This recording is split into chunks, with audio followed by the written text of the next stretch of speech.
Hi friends, hi teachers. Keralam ജനിച്ചതെന്നാണ് കൂട്ടുകാർക്ക് അറിയാമോ? നവംബർ 1 1956 നവംബർ 1 കേരളം പിറന്നത്. കേരളത്തിൽ 14 ജില്ലകളുണ്ട്. കേരളത്തിന്റെ തലസ്ഥാനം തിരുവനന്തപുരം. കേരളത്തിൽ കൂടുതൽ കാണപ്പെടുന്ന വൃക്ഷം തെങ്ങ്. കേരളത്തിൽ 44 നദികളുണ്ട്. ദൈവത്തിന്റെ സ്വന്തം മണ്ണാണ് കേരളം അറിയപ്പെടുന്നത്. നമ്മുടെ ഭാഷ മലയാളം. നമ്മളെല്ലാവരും കേരളത്തെ സ്നേഹിക്കണം.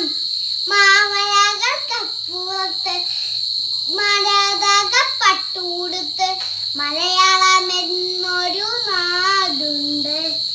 കൊച്ചു മലയാളം എന്നൊരു നാടുണ്ട്. Thank you friend, thank you teacher.